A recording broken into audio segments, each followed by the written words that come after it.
Elkan Bagot baru saja mengamankan masa depannya bersama Ipswich Town setelah klub Liga Inggris itu resmi memperpanjang kontraknya hingga tahun 2028. Keputusan ini diambil menyusul performa Elkan Bagot yang dinilai cukup konsisten ketika mendapat kesempatan bermain dalam beberapa pertandingan terakhir. Meski demikian, kabar baik di level klub belum diikuti keberuntungan di level internasional, karena Elkan Bagot kembali absen dari daftar skuad timnas Indonesia pada FIFA Matchday pada awal September lalu. Kondisi ini memunculkan banyak pertanyaan dari pecinta sepak bola nasional terkait peluang Elkan Bagot di timnas Indonesia. Pengamat sepak bola nasional Binder Singh menilai absennya Elkan Bagot bukan berarti pintu timnas Indonesia tertutup. Binder Singh menekankan bahwa langkah Ipswich Town memperpanjang kontrak Elkan Bagot merupakan bukti kepercayaan klub terhadap potensi besar bek jangkung ini. Meski Elkan Bagot belum rutin mendapatkan menit bermain di Ipswich Town dan beberapa kali dipinjamkan ke klub lain, klub tetap yakin pada prospek jangka panjangnya. Hal ini dinilai sebagai sinyal bahwa Elkan Bagot memiliki masa depan cerah di sepak bola Inggris dan bisa berkembang lebih jauh. Jika mampu tampil reguler di klub, peluangnya untuk kembali ke timnas Indonesia diyakini akan terbuka lebar. Perpanjangan kontrak hingga 2028 bersama Ipswich Town bisa menjadi batu loncatan menuju karir yang lebih mapan di Eropa, sekaligus peluang baru untuk kembali memperkuat timnas Indonesia di masa depan.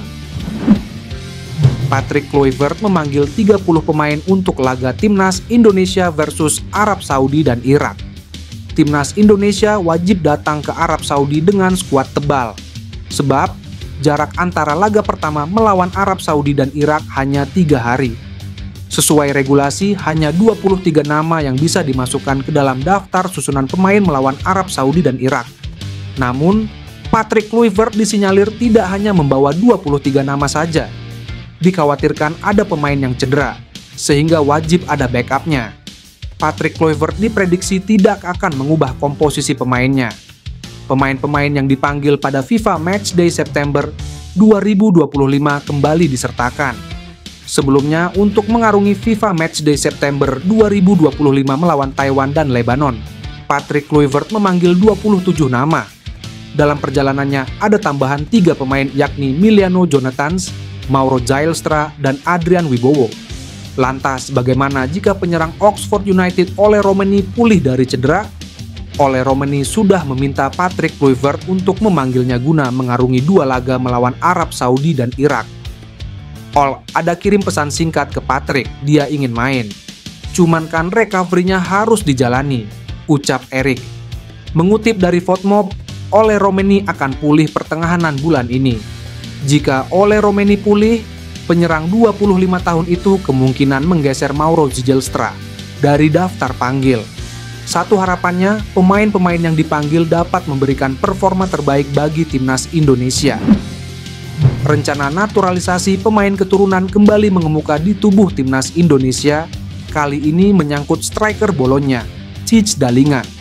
Isu ini mendapat perhatian internasional setelah media Korea Selatan, NET, mengulas secara mendalam kemungkinan Dalinga memperkuat Garuda dalam kualifikasi Piala Dunia 2026 zona Asia. Menurut laporan tersebut, Dalinga disebut sebagai bos terakhir, julukan untuk pemain yang dinilai mampu menjadi pelengkap akhir kekuatan timnas. Media tersebut menyoroti bahwa saat ini sekitar 40 pemain sudah dinaturalisasi atau dalam proses naturalisasi, menjadikan Dalinga sebagai rekrutan paling bergengsi jika jadi membela merah putih. Klaim itu semakin kuat karena pemain bertinggi 190 cm tersebut bermain di Serie A bersama Bologna, klub papan tengah yang tampil kompetitif musim ini. Performa Tijs Dalinga di Bologna juga turut menjadi alasan mengapa wacana ini mencuat ke permukaan. Musim 2024 sampai 2025, striker kelahiran 3 Agustus 2000 tampil dalam 43 pertandingan di semua kompetisi, menyumbang 7 gol dan 3 assist. Nate menyebut jika naturalisasi rampung, maka Dalinga akan langsung menjadi pemain termahal di skuad timnas Indonesia. Hal ini menjadi magnet besar bagi pendukung merah putih yang menginginkan tim lebih kompetitif di level Asia. Nasib Gerald Van den Burg di Timnas Indonesia U23 bakal segera diputuskan. Direktur Teknik PSSI Alexander Zwiers yang bakal mengevaluasi kinerja sang pelatih tersebut. Van den Burg saat ini di ujung tanduk usai 2 kali gagal bersama Timnas U23. Dia gagal mempersembahkan gelar piala AFF U23 2025. Lalu Garuda Muda juga tak lolos ke Piala Asia U23 2026. Terdekat, Timnas U23 akan bertanding di SEA Games 2025 yang disinyalir bakal ditangani pelatih lain di ajang itu. Namun PSSI menegaskan bahwa nasib pelatih berada di naungan direktur teknik. Nama Indra Sejafri disebut-sebut yang bakal mengisi posisi pelatih Timnas U23 di SEA Games. Apalagi pelatih asal Sumatera Barat itu memiliki rekam jejak mentereng bareng timnas kelompok usia. Indra Sejafri pernah mengantar Indonesia meraih medali emas SEA Games 2023. Gelar itu merupakan yang pertama buat Garuda Muda di ajang SEA Games setelah sempat puasa selama 30 tahun. Kabar baik datang dari pemain timnas Indonesia, Ole Romeni. Penyerang yang mengalami cedera parah pada Juli 2025, lalu ini terlihat sudah kembali berlatih di lapangan. Kabar terbaru ini meningkatkan harapan agar Romeni bisa bergabung dengan timnas Indonesia dalam babak keempat kualifikasi Piala Dunia 2026 zona Asia yang akan berlangsung di Arab Saudi. Dalam babak keempat yang digelar Oktober 2025 itu, Garuda tergabung di grup B bersama Arab Saudi dan Irak. Erick Thohir, Ketua Umum PSSI, sebelumnya mengungkapkan kondisi Romeni masih terus dipantau oleh tim medis. Ia tidak ingin terburu-buru memberikan komentar sebelum ada laporan resmi, namun ia memastikan bahwa Ole Romeni memiliki tekad kuat untuk kembali bermain. Ole ada kirim pesan singkat ke Patrick, dia ingin main di kualifikasi Piala Dunia 2026. Kata Erick, pesan itu menunjukkan pemain berusia 25 tahun tersebut sangat berambisi untuk memperkuat Garuda di ajang krusial tersebut. Ambisi itu pun terlihat dari upaya Romeni yang berusaha fit sebelum Oktober mendatang. Romeni mengalami cedera patah tulang kaki kanan saat membela Oxford United dalam laga pramusim Piala Presiden 2025 di Indonesia. Cedera tersebut membuatnya absen di FIFA Matchday September. Namun, melalui unggahan terbarunya di Instagram Story pada Jumat sore waktu Indonesia Barat, Romeni terlihat sudah berada di lapangan latihan di Amsterdam, Belanda, yang menandakan progres pemulihan yang signifikan. Timnas Indonesia akan menghadapi tantangan berat di babak keempat kualifikasi Piala Dunia 2026. Bergabung di grup B bersama tuan rumah Arab Saudi dan Irak, skuad Garuda dijadwalkan bertanding pada 8-11 Oktober 2025. Selain Ole Romeni, kondisi Ragnar Oratmanguyen juga menjadi perhatian.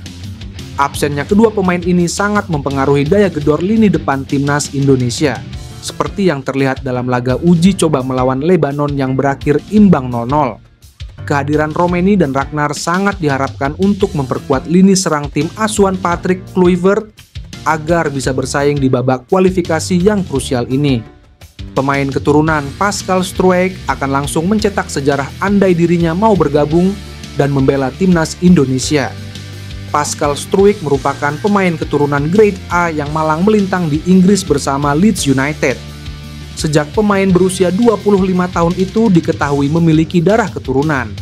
Banyak yang meminta agar PSSI membujuknya untuk membela timnas Indonesia. Pasalnya, Struijk punya pengalaman bermain di level tertinggi. Selain membela Leeds United, ia juga pernah menimba ilmu di Ajax Amsterdam.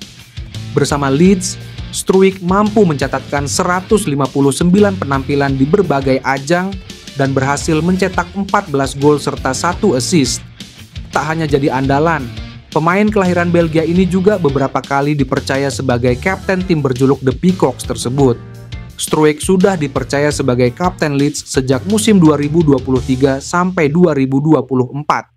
Bahkan di musim 2024 sampai 2025, ia kerap dipercaya memimpin rekan-rekannya di Championship. Karena kiprahnya itu,